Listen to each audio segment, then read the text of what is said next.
챔피언십에서 우승해가지고 플레이오프까지 진출했던, 그래서 챔피언십 거기에 올랐던 팀이 있습니다. 그런데 아쉽게도 그 챔피언십에서 역전패 당했던 미식축구팀을 이야기하려고 합니다. 사실은 이 팀은 시즌을 시작할 때 꼴찌였던 팀입니다. 그런데 감독이 바뀐 이후로 챔피언십까지 올라온 거예요. 그것만 해도 정말 대단하지요. 근데 아쉽게도 챔피언십에서 역전패를 당했어요. 그런데 다음 시즌을 준비하기 위해서 정말 막 칼을 가는 심정으로 훈련 캠프에 38명의 선수들이 모였습니다. 1961년 이야기인데요. 다음 시즌을 준비하기 위해서 다음 시즌에는 반드시 그 챔피언십에서 트로피를 들어올리겠다는 비장한 각오로 선수들이 모였습니다. 감독을 만났어요. 어떤 마음일까요? 뭔가 조금 더 비장한 어떤 기술, 더 탁월한 전략, 그걸 내놓을 거라고 기대했던 선수들도 있었을 것 같습니다. 그런 선수들을 앞에 두고 감독이 했던 말은 이런 말이었습니다. Gentlemen, this is a football. 여러분, 저기 들고 있는 저게 풋볼인지 모르는 사람은 아무도 없습니다. 저 자리에 있는 사람들은요, 프로 선수들이에요. 게다가 지난 시즌에 챔피언십까지 올라갔던 선수들이에요. 그런데 감독은 그런 선수들 앞에 앉혀놓고서 기본 중에 기본을 가르치고 있는 거예요. 실제로 감독은 이후로도 아주 선수들의 입에서 단내가 나기까지 기본기를 훈련했다고 합니다. 이 감독의 이름은 빈스 롬바르디입니다. 이 롬바르디 감독이 선수들에게 다시 기본기를 다시 훈련한 후 새롭게 맞이한 시즌, 이 팀은 어떻게 되었을까요? 결국은 챔피언십 트로피를 들어올리게 됩니다. 그리고 이후로도 이 감독은 몇 번이고 우승 트로피를 올리게 돼요. 그야말로 전설로 남게 됩니다. 어느 날 미식축구 최종 결승전을 슈퍼볼이라고 하는데 그 슈퍼볼의 승자들이 들어오른 트로피, 그 트로피를 이 감독의 이름을 따서 롬바르디 컵이라고 합니다. 여러분, 건물에 있어서도 기본이 중요하죠. 건물의 기본, 그거는 아마 튼튼한 기초 그리고 골조일 겁니다. 고급 외장재로 화려하게 장식을 했다 하더라도 기초나 골조가 제대로 되어 있지 않으면 큰일 납니다. 우리는 그런 아파트를 순살 아파트라고 합니다. 얼마 전에 그런 일이 있었죠. 어떻게 되죠? 그거 다 허물고 다시 지어야 합니다. 순살 아파트 사건 이후에 다른 아파트에서 입주민을 환영한다고 하면서 이런 현수막을 걸었어요. 여기 어때? 철근 있대. 철근 있는 아파트 입주를 환영합니다. 글쎄요, 이거를 자랑이라고 해야 하는지 모르겠지만 기본이라는 게 이래요. 눈에 잘 보이진 않지만 없으면 큰일 나는 거예요. 큰일 나는 정도가 아니라 그냥 모든 게 무너지는 거죠. 그게 기본입니다. 우리 한사람교회는 기본기가 튼튼한 교회가 되어야 합니다. 우리 한사람교회 기본기 5가지는 앞에 보고 계신 이겁니다. 우리 함께 한번 큰 소리를 같이 한번 외쳐볼까요? 시작. 예배, 사귐, 섬김, 배움, 기도. 네, 오늘은 이 기본기 중에서 사귐에 관한 이야기를 나누고자 합니다. 예배가 하나님 사랑이라면 사귐은 이웃 사랑이라고도 할 수 있겠죠. 성경에서 사귐에 대해서 어떻게 이야기하고 있을까요? 오늘 우리가 읽은 요한일서를 읽고 있는데요. 요한일서 4장에서는 이렇게 말씀하고 있습니다. 한번 같이 읽겠습니다. 시작. 누구든지 하나님을 사랑하노라 하고 그 형제를 미워하면 이는 거짓말하는 자니 보는 바 그 형제를 사랑하지 아니하는 자는 보지 못하는 바 하나님을 사랑할 수 없느니라. 이런 말씀입니다. 이웃 사랑하지 않으면서 하나님 사랑한다고 말하는 거 거짓말이라는 거예요. 예배에는 열심인데 사귐이 없다면 그건 선하지 않다라는 겁니다. 예배가 우리의 영을 살리듯 사귐도 우리의 생명과 뗄래야 뗄 수 없는 것입니다. 여러분, 사귐이 없어지면 어떻게 될까요? 올해 지난 1월 3일입니다. 불과 며칠 전이죠. 세계 3대 과학저널 중 하나인 네이처에서 발표된 연구입니다. 영국 캠브리지대 연구진이 심리적 외로움, 그 심리적 외로움이 염증이나 질병의 원인이 되는 어떤 악성 단백질 수치를 높일 수 있다라는 연구 결과를 발표를 해요. 실제로 영국에서는요, 65세 이상 360만 명이 TV가 나의 유일한 친구다 라고 대답했대요. 사귐이 결여된 거죠. 이 연구진은요 4만 2천 명의 데이터를 분석합니다. 사회적 고립 혹은 외로움을 겪고 있는 이들과 그렇지 않은 이들의 혈액을 비교 연구한 거예요. 그래서 고립이나 그 외로움을 겪고 있는 사람들에게서 특정 단백질이 많이 발견된다라는 것을 발견했는데요. 그 특정 단백질이 심혈관, 뇌혈관 질환 이런 거랑 아주 깊이 연관이 있더래요. 이거를 14년을 추적 연구한 거예요. 그래서 그 특정 단백질 수치가 사람의 수명마저 짧게 하더래요. 미국 캘리포니아 공과대 연구진도 한 실험을 합니다. 쥐를 대상으로 한 실험이었는데요. 태어난 지 3개월 된 생쥐를 혼자 둔 거예요. 아무도 없게. 사귐을 고립시켜 버린 겁니다. 그런 생쥐에게 한 달 만에 다른 생쥐를 넣어줬어요. 어떤 일이 벌어졌을까요? 이 사귐이 없던 생쥐는 새롭게 들어온 생쥐를 반겼을까요? 놀랍게도 고립되어 있던 생쥐는요 다른 쥐를 침입자로 여기고 공격했다고 합니다. 이 실험은 유튜브 채널 EBS에도 소개가 되어 있어요.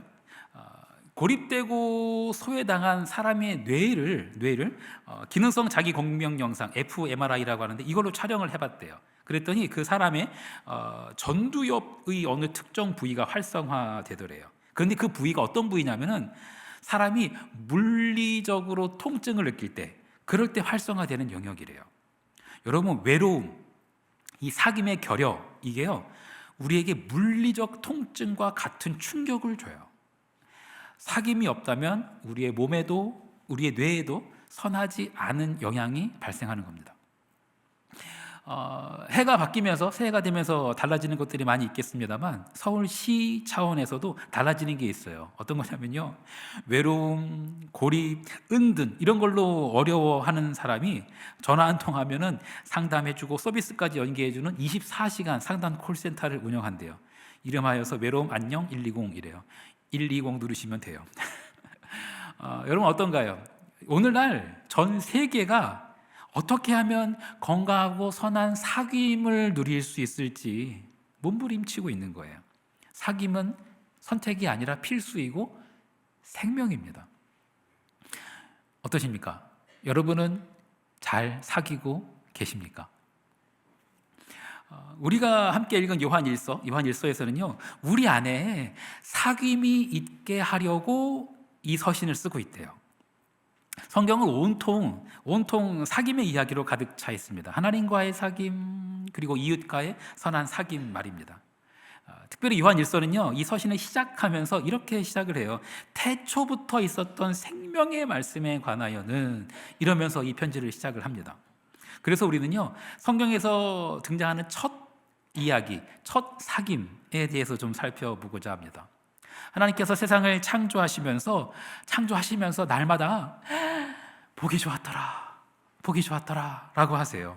그런데 어느 한 날은 보기 심히 좋았더라 라고 하신 날이 있어요. 바로 6째 날입니다. 무엇을 보고 그렇게 말씀하셨을까요? 한번 성경을 한번 같이 읽겠습니다. 시작. 하나님이 지으신 그 모든 것을 보시기에 심히 좋았더라. 저녁이 되고 아침이 되니 이는 6째 날이니라. 사람을 만들고 보기 심히 좋았더라 하신 거 아닙니다. 사람을 포함하여서 모든 만물을 보시기에 심히 좋았더라 하신 거예요. 모든 만물이 완벽하게 조화를 이루고 있는 거예요. 하모니를 이루고 있는 거예요. 모든 만물이 완전한 사귐을 누리고 있는 거예요. 그걸 보고 심히 좋았다라고 하신 겁니다. 토브, 하나님께서 좋았다라고 하신 히브리어가 바로 토브입니다. 보시기에 좋았다, 선했다, 아름다웠다, good 이거예요. 그런데 하나님께서 심히 좋았다라고도 하셨는데 이건 좋지 않다라고 하신 것도 있어요. 이건 좋지 않다고 하셨어요. 뭐냐면요, 사람이 혼자 있는 거, 사귐이 없는 거, 그거 보고 좋지 않다라고 하셨어요. 그럼 하나님께서 얼른 이 아담에게 사귐을 주셔야 되잖아요. 짝을 만들어 주셔야 되잖아요. 그런데 하나님께서 바로 하와를 허락하지 않으세요. 한 가지 미션을 주십니다. 바로 아담이 가축과 새와 짐승의 이름을 짓게 하신 거예요. 아담이 하나님이 지으신 만물을 이렇게 살펴보니 희한한 게 있어요. 날아다니는 것도 있는데 기어다니는 것도 있어요. 빠른 것도 있는데 느린 것도 있어요. 길쭉한 것도 있는데 짧은 것도 있어요. 중요한 건 이겁니다. 불량품은 하나도 없습니다. 모두 다 그 모습 그대로 하나님께서 지으신 완벽한 작품입니다. 여러분, 사귐에 있어서 이걸 이해하는 게 아주 중요합니다.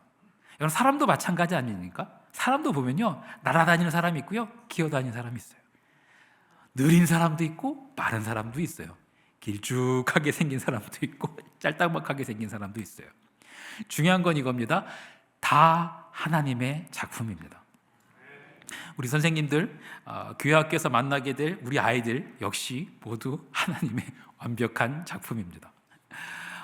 그렇게 말씀하는 분들도 있어요. 남자는 하늘, 여자는 땅, 이런 분들이 있어요. 여러분, 하나님이 남자를 뭘로 만드셨죠? 흙으로 만드셨어요. 하늘이에요, 땅이에요? 땅입니다. 여자는 하늘입니까? 여자는 남자에게서 만들어졌습니다. 다 땅입니다. 하나님만 하늘이십니다. 그 하나님이 우리를 지으신 거예요. 하나님이 모든 것을 완벽하게 지으셨어요. 그거를 이해한 후 이제 하나님께서 아담을 하와를 만나게 하실까요? 아니에요. 중요한 과정이 하나 더 남아 있어요. 이것도 한번 같이 읽을게요. 시작. 여호와 하나님이 아담을 깊이 잠들게 하시니 잠들매 그가 그 갈빗대 하나를 취하고 살로 대신 재우시고. 네, 만물을 지으신 그 하나님의 섭리를 아담이 발견했어요. 얼마나 감격스러웠겠습니까? 그런 하나님께서 그 아담을 깊이 잠들게 하세요. 하나님이 아담을 깊이 잠들게 하셨어요. 혹시 이 자리에 잠들어 계신 분 계시면 네, 사랑하고 축복합니다. 네, 여러분, 인류 최초의 사귐의 장면입니다. 아담과 하와의 첫 만남이에요. 근데 그 직전에 하나님께서 깊이 잠들게 하세요. 그런데 이건 그냥 졸려서 피곤해서 잠든 건 아닙니다. 좀 특별한 잠이었어요. 히브리어로는 타르테마라고 하거든요. 이 타르테마는요, 황홀경이라고 해석할 수도 있습니다. 창세기 15장에 보면은 여호와 하나님께서 아브라함과 횃불 언약을 맺으세요. 놀라운 장면이지요. 그때도 하나님께서 아브라함에게 그 횃불 언약을 맺으시기 직전에 이 타르테마 황홀경에 빠지게 하세요. 하나님과의 놀라운 만남, 신비로운 사귐에 빠져든 거예요. 사람과 사귀기 전에 우리는 하나님과 사귀어야 해요. 그것도 깊이 사귀어야 해요. 자, 이제 드디어 인류 최초의 사귐의 순간입니다. 아담이 하와를 만나요. 어떤 그림이 펼쳐질까요? 하나님께서 친히 하와를 이끌어 오십니다. 시칠리아 섬에 있는 몬레알레 성당에 있는 작품인데요. 왼쪽에 하와가 있어요. 자, 여러분 어떻게 보이시나요?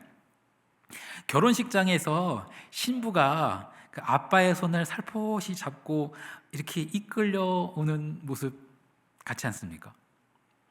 여러분, 사귐에 있어서 우리는 이걸 꼭 기억해야 합니다. 내가 만나고 있는 사람은 하나님께서 친히 이끌어 오신 사람입니다. 그 사람을 보는 것도 중요하지만 그 사람을 이끌어 오신 하나님의 손을 볼 수 있어야 해요. 사람의 모습이 서로 다를 수 있어요. 하지만 우리는 모두 하나님의 작품이며 하나님께서 지금껏 이끌어 오신 인생입니다. 그런데 그 만남이, 그 사귐이 영원했으면 좋겠지만 그 사귐은 깨어집니다. 선악과를 먹으면 하나님처럼 된다라는 그 꼬임에 넘어갔어요. 그리고 그 선악과를 범한 후 죄가 들어옴으로 인해서 선한 사귐은 깨어집니다. 에덴에서 추방당하죠. 하나님의 형상대로 지음받았지만 죄는 우리 안에 있는 하나님 형상을 깨뜨렸고 사귐을 깨뜨렸어요. 그 사람은 자기 자신을 부끄러워하게 되고 서로를 부끄러워하게 됩니다. 저 그림을 그린 미켈란젤로에게는 좀 미안하지만 부끄러운 부분 살짝 나뭇잎으로 가렸습니다. 하나님께서 우리 안에 있는 하나님의 형상이 깨어진 채로 그냥 내버려 두실 수 없었습니다. 하나님께서는 그 선한 사귐이 다시 회복되기를 바라셨지요. 그 선한 사귐이 다시 회복되고 누리는 방법을 오늘 요한일서는 이렇게 소개하고 있습니다. 우리 함께 같이 읽어볼까요? 시작. 우리가 보고 들은 바를 너희에게도 전함은 너희도 우리와 사귐이 있게 하려 함이니 우리의 사귐은 아버지와 그의 아들 예수 그리스도와 더불어 누림이라. 네, 아버지와 그의 아들 예수 그리스도와 더불어 누리는 사귐. 그 사귐은 어떤 사귐일까요? 예수 그리스도와 더불어 누리는 사귐. 우리 안에 예수님이 거하시고 우리가 예수님 안에 거하는 사귐, 그거예요. 우리가 우리의 삶 속에서 서로가 서로에게 작은 예수가 되어주는 사귐 말입니다. 더 쉽게 말하면 우리가 예수 닮는 거예요. 우리가 닮아야 하는 예수님의 모습은 어떤 모습일까요? 당연히 십자가의 예수님의 모습입니다. 하늘 보좌를 버리고 인간의 몸을 입고 이 땅에 오신 예수님, 그리고 우리의 죄를 위해 생명까지 내어주신 그 십자가의 예수님, 그 예수님과 더불어 누리는 것이 하나님께서 디자인하신 사귐이에요. 이 선한 사귐을 위해서 우리는 예수 그리스도를 바라보아야만 합니다. 십자가에서 예수님은요, 아버지 저들의 죄를 사하시옵소서 라고 기도하셨어요. 그리고 예수님께서 저 십자가에서 죽으시고 부활하신 후 자기를 저주하고 부인하고 떠났던 그 제자들을 찾아가셔서 이놈들 하지 않으셨어요. 제일 처음 하신 말씀이 이겁니다. 평강이 있을지어다. 우리는 이 십자가를 통과할 때 비로소 우리 안에 깨어진 사귐이 회복되는 거예요. 예수의 십자가와 더불어 누리는 사귐이야말로 선함을 빚어내는 신비입니다. 우리 한 사람께는 이런 사귐을 빚어내는 공동체예요. 영화부로부터 시작해서 조이산에 이르기까지 다양한 연령별 예배와 모임이 있죠. 그리고 취미별, 지역별 여러 가지 모양으로 구성된 순모임도 있어요. 이렇게 많은 사람이 한 자리에 모이는 대예배도 중요하지만 적은 숫자가 모이는 소그룹 너무너무 중요해요. 왜냐하면 진짜 사귐은 그 소그룹 안에서 이루어지기 때문입니다. 목양보를 하다 보니까는 여러 숲 모임을 만나게 돼요. 저는 보통 숲 신방하게 되면 기본 1시간 반 정도 합니다. 기도 제목이 좀 많거나 깊어지면 2시간 넘긴 일도 많아요. 한 번은 한 자리에서 4시간 기도한 적도 있어요. 기도하고 일어나려고 그러는데 이 기도 제목 얘기 안 했다고 또 막 같이 기도해요. 그랬더니 저기 어느 성도님 이 기도 제목 얘기 안 했다고 또 막 기도해요. 한 자리에서 4시간 한 적도 있어요. 어떤 숲 모임은 갔는데 기도 제목을 여쭈었더니 말씀을 못 하시는 거예요. 기도 제목을 내놓지를 못하시고 그냥 우시는 거예요. 아니 기도 제목을 그냥 우시는 거예요. 그런데 그 숲원들은, 그 숲모임의 다른 분들은 그분이 어떤 상황인지, 그분의 자녀가 어떤 상황인지 너무 잘 아는 거예요. 기도 제목을 말할 필요도 없는 숲인 거예요. 어떻게 했는지 아세요? 기도 안 하고요, 그냥 같이 울었어요. 참 그냥 같이 울었어요. 어떤 숲모임은요, 기도 제목도 없고 우는 것도 없어요. 갔는데 부모님도 여이였고 남편까지 여인 분이세요. 홀로 된 여성으로서 얼마나 힘드시겠습니까? 근데 그걸 제가 감히 이해한다, 그게 안 되는 거예요. 어떻게 해야 되나, 진짜 기가 막힌 거예요. 그런데 일부러 숲을 그렇게 구성해 드린 건 아닌데 그 숲원 중에 한 분이 똑같은 처지인 분이 계셨어요. 기도해 줄 것도 없고 같이 울어줄 것도 없었어요. 그냥 그분이 같이 곁에 있어 주시는 것만으로 그냥 마음이 확 풀리시고 위로가 되고 격려가 되시더라고요. 그래서 그냥 같이 웃으시더라고요. 나중에 너무 위로가 되는 거예요. 야, 참 놀라운 숲이다. 그런 걸 발견했던 적도 있습니다. 여러분, 뜨겁게 같이 기도하는 거, 또는 같이 막 그냥 울어주는 거, 또는 그냥 같은 입장에 대해서 옆에 있어주는 거, 여러분 이거는요 온라인으로는 좀 어려운 것 같아요. 우리는 만나야 됩니다. 우리는 사귀어야 해요.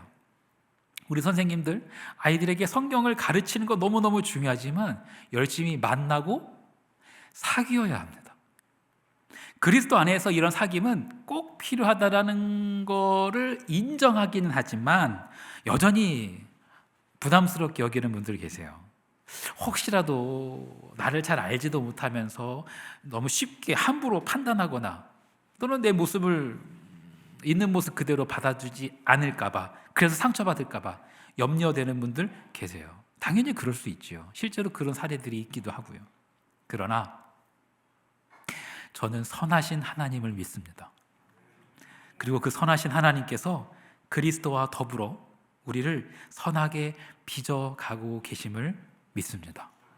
비록 지금은 그 소그룹이, 그 순모임이 우리 반 아이들의 모습이 완전하지 않고 너무 연약하고 모가 나 있고 그렇게 보여도 선하신 하나님께서 예수 그리스도의 십자가와 더불어 우리를 빚으시고 결국에는 선하게 만드실 줄 믿습니다.